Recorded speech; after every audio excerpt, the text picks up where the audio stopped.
to today's Parsha, Shemot, chapter 40, Exodus. How many have come to hear the word of Yahweh today? All right, that's good. Let's try that again. How many have come to hear the word of Yahweh today? Baruch Hashem, I'm glad to deliver it to you. Baruch Hashem, Yahweh.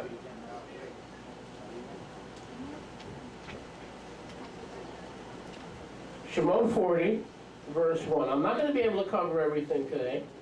We taping, rolling? Heads up? Yes?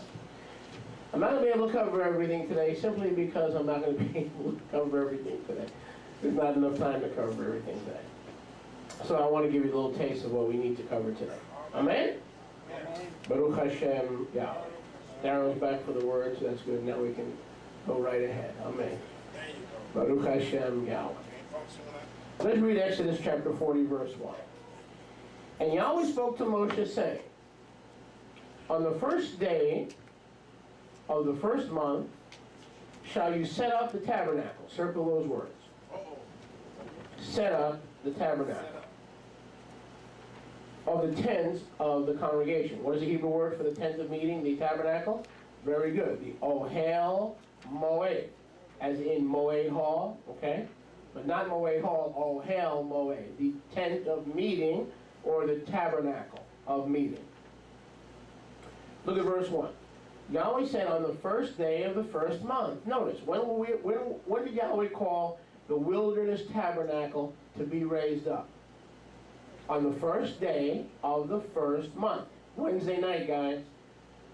Wednesday night. You going to be here for New Year's? This may be your first New Year's celebrating the New Year biblically. Isn't that neat? Amen. But you've got to make an extra effort. You may have to fight through traffic or tell your boss or not attend your class.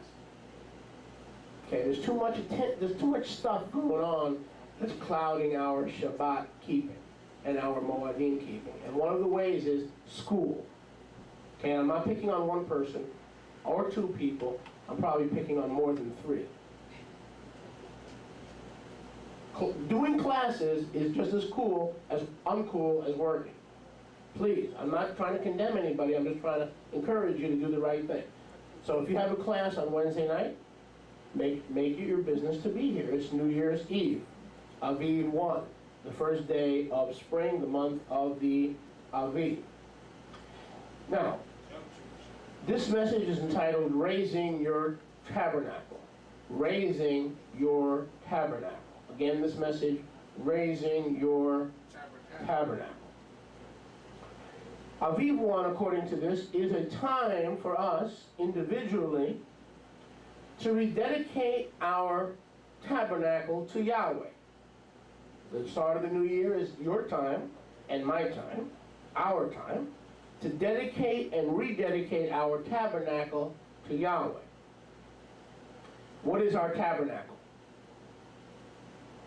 Your arms, your fleet. This is your body. This is the tabernacle of the Ruach HaKadosh. Very good.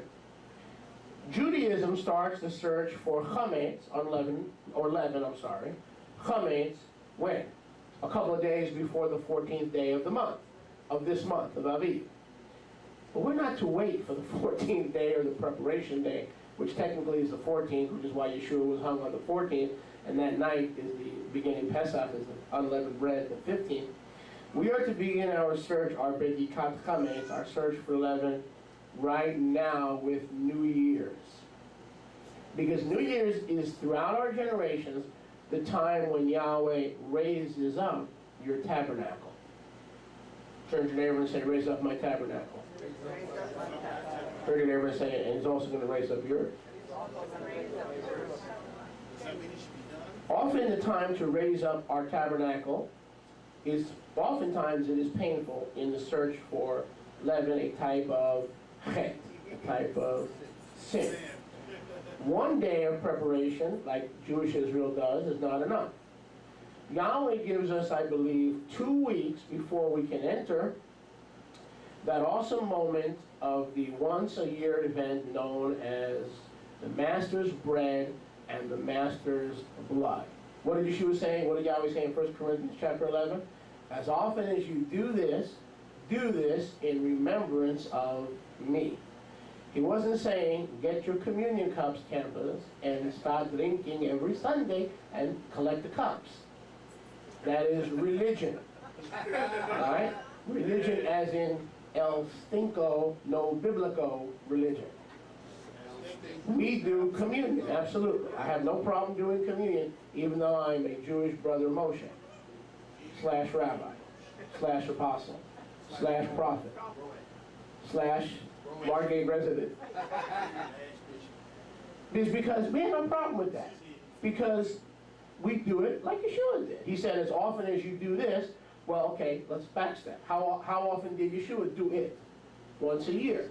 Therefore, if you're like me and I'm obeying the Father and you're obeying the Father, you, as often as you do it, meaning don't make your own Moed schedule, follow mine the way I follow the Father's. If you love me, you'll keep my commandments, even as I love the Father and keep his commandments.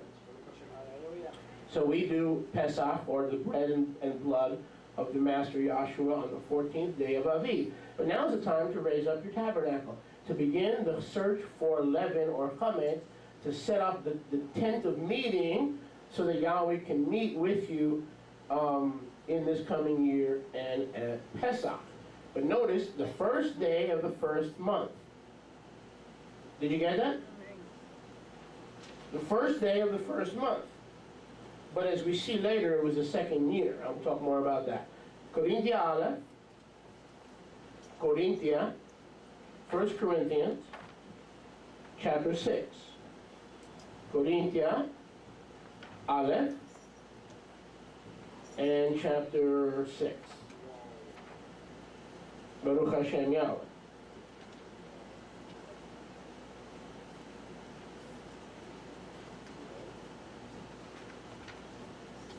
Amen. All right, let's look at verse 18. He that is joined to Yahweh becomes one with him in Ruach. When we're joined to Yahweh, how are we joined to Yahweh? Through Yeshua, his Son, our Savior. We become one with him in the Ruach. 1 Corinthians 6:17. I'm sorry, 1 Corinthians 6:17.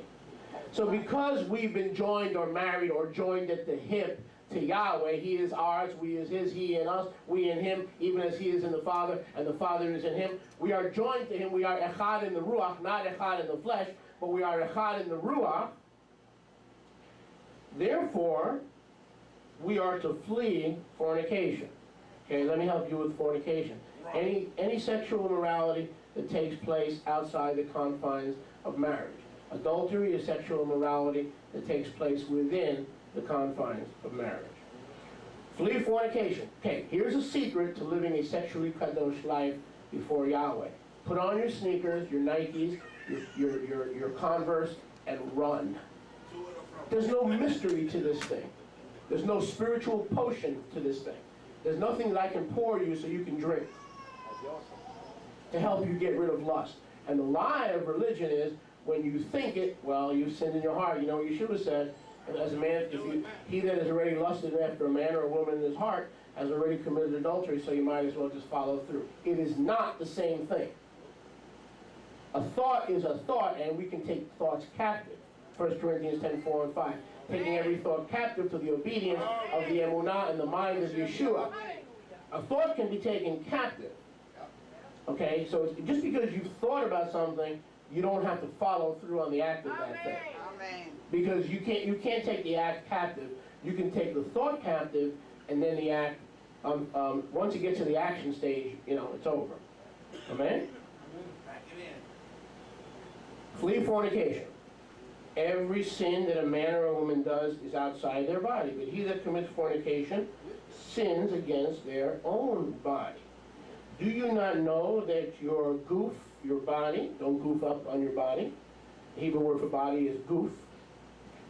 Don't you know that your goof is the Bet HaMikdash of the Ruach HaKadosh, which you have received from Yahweh? So your temple, your body is the temple of the Ruach HaKadosh, which you have received from Yahweh, meaning he has chosen to dwell in you and through you. Now your Beit HaMikdash, your temple, is not your own. For you are, notice, for you are what? Bought with a price. What price? The price of Yahshua's what? Dam. His blood. Therefore bring Tiferet to Yahweh in your body and in your Ruach, which are from him. So what do we get from Yahweh? Everything. His Ruach and our body. Everything comes from Yahweh. Amen? Both our Ruach to live and the Beit HaMikdash to house his Ruach. So that both our Ruach and his Ruach come from Yahweh. Does it get any simpler than that? We are bought with a price. What did Yosef say when he was tempted by Potiphar's wife?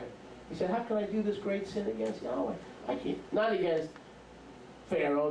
How can I do this great sin against Yahweh? Amen. Now go back to Exodus 40. So we are the temple of the Ruach HaKadosh. Back to Shemot, Exodus 40. We're talking about raising your tabernacle, raising your temple, raising your tabernacle. This is a season for us to raise our tabernacle. Notice, us to raise ours. We are responsible for the Bedikat Chametz. We are responsible for searching for leaven. We are responsible for fleeing fornication. We are responsible for fleeing thievery. We are responsible for fleeing sheker, lies. We are responsible. Yahweh has given you his spirit, and Yahweh has given you his Beit HaMikdash. Your temple is the Beit. The rest is up to us. We've got to flee in order to prepare our temple to enter the Pesach. And if you start cleaning your temple on the 13th of Aviv, you don't have a lot of time to do any real cleaning. Cleaning means you do not eat of the Pesach, the Bedikat, the bread and blood of the Master until you've done a thorough cleansing. Look at verse 3. You shall put in the tabernacle, the tent, the Ohel Moed, the ark of the testimony, and you will cover the ark of the testimony with the veil. The veil here, in a hint, what is a hint? Remez. The veil here is your flesh. Amen? Listen, it's going to get heavy. And the true ark is what? The Torah that has been placed and planted in your heart. Your heart, you're not listening. Your heart is the ark. And what is in the ark? The Eser Devarim, the 10 words. And the 10 words are only the beginning that's in your ark. And your ark is covered with the veil. What veil? The veil of mortality, the veil of your flesh. We have this treasure, 2 Corinthians 4:7, in earthen vessels, that the excellency of the power may be of him and not of us. We have this treasure. That we are the Ruach, the Beit HaMikdash, for the Ruach HaKodesh. We have this treasure in earthen vessels, that the excellency of the power may be of Yahweh and not of us. So, now watch this. So this is the season. Do you understand what I'm saying? This is the season to raise up the tabernacle yourself. Raise yourself up. Raise yourself up, you who sleep in the dust. And Mashiach will give you light. Raise yourself up. You who sleep in the dust of filth and degradation and compromise. And Yahweh will raise you up. This is a season to be raised up. You getting this? I'm happy that this is the season to be raised up. This is a new year, a new start. What Israel was given as a time for cleansing in Kedushah, the world has hijacked and made it a time for debauchery, drinking, and manifestations of the flesh. Baruch Hashem Yahweh. The flesh is our covering. Our covering. But when sin and rebellion lived in our tabernacle, listen, when sin and rebellion lived in our tabernacle, his glory, his tiferet, what? Cannot find a place. Because he will not share his Beit HaMikdash with demons, with shadim, with unclean spirits. We are the Beit HaMikdash, 1 Corinthians 6, 18, 19, and 20, of the Ruach HaKadosh. And so if the Ruach is in us, it will raise us up, it will fill us with his tiferet and the fruit of the Ruach. So isn't that neat? Look at that. Verse 3. You will cover the ark of the testimony. Where is the ark of the testimony right now? Right here in your heart. That's where what did Yirmiyahu 31:31 say? Behold, the days are coming, saith Yahweh, when I will make a new covenant with the house of Israel and the house of Yehudah, two houses of Israel. And I will put my Torah in their inward parts. What? Right? After those days, I will put the Torah in the inward parts of Beit Yisrael, the house of Israel. Because Judah already knows it backwards and forwards. Baruch Hashem Yahweh. If you find someone sleeping, please hit them over the head and just tell them, do it in love though, please. Like I told you before, I don't mind crying babies, but don't give me sleeping saints. Baruch Hashem Yahweh. It's a good thing I don't take myself too seriously, right? So we are to place the word, listen, in our tabernacle. That's our veil, the flesh, or veil. The immortality that will be revealed is clothed in mortal flesh. And we are to place continually his word in our ark that we may not sin against him. Go with me to Yirmiyahu 29. What's this Wednesday night all about? I'm talking about, is it about making excuses so I don't come to shul? Is it about you being tired? We already know you're tired. You're tired and we're tired of you. Okay. You're tired. Of course you're tired. And I'm not tired. And Rebbetzin Rivka's not tired. We all have legitimate excuses. Right? How about coming on New Year's and saying, Yahweh, I am presenting myself this year to be raised up, to have my tabernacle raised up. With Kadushah, holiness, understanding, and I'm going to fill it with your word. Here's my ark. I want to be a living epistle, read and known by all men. Baruch Hashem Yahweh. You know, you're going to have one of two things in your heart, brothers and sisters. It's going to be the Tiferet, or it's going to be Chet, sin. One of the two things is going to dwell in your Beit HaMikdash. Yahweh's Tiferet, his glory, or sin. Those are the only two things that can dwell in your heart. There's no third category. Yirmiyahu chapter 20 and verse number 9. Yirmiyahu chapter 20 and verse number 9. Yirmiyahu said, Then I said, I will not make mention of him or speak any more in his name. But his word was in my lamp as a burning fire, shut up in my bones. And I was weary with holding back. I could not stop. There's pressure not to use Yahweh's name. There's pressure not to come to the Moadim.